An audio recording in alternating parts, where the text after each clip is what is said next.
В Ильгарте после капремонта открыли музыкальную школу имени Семена Налимова. Это один из пунктов программы нацпроекта «Культура». На преобразование учреждения выделили 29 миллионов рублей. На открытии обновленной школы побывал Владимир Уйба. Глава Коми лично оценил качество выполненной работы и преподнес школе подарок – 3 мастеровые балалайки. Ксения Лосева подробнее.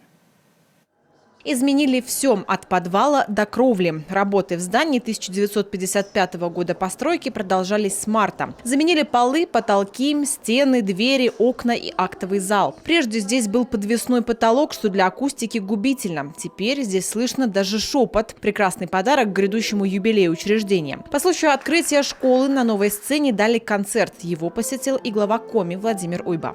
Можно было бы встретить, к сожалению, в старом обшарпанном здании, которым, в общем, школа, к сожалению, к этому времени и пришла, а можно встретить вот в таком дворце. И ради чего это все делается? Конечно, ради детей, потому что эти пустые стены, они красивые, но ведь пока здесь нет детского смеха, детских голосов, строгих указаний педагогов, школа же мертва.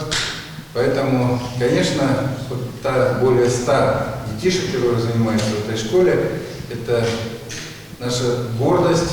По случаю 55-летнего юбилея школы глава Коми вручил 3 мастеровые балалайки, как символ творчества Семена Налимова. С 1996 года учреждение носит имя маэстро. Еще один подарок – концерт русского оркестра имени Андреева. Мы успели сегодня в срок закончить ремонт.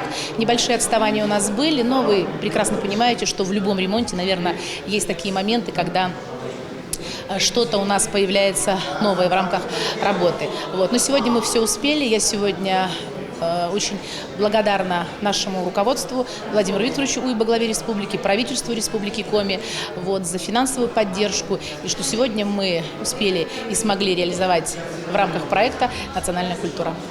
Сегодня здесь учатся 125 детей от 6 до 17 лет. Во время ремонта их переводили в другие учреждения, дабы не прерывать процесс обучения. В обновленную школу они пойдут в январе. Фортепиано, скрипка, саксофон, флейта, труба, ударные. Всего 10 программ. Есть народный оркестр, в планах открыть и хоровое отделение.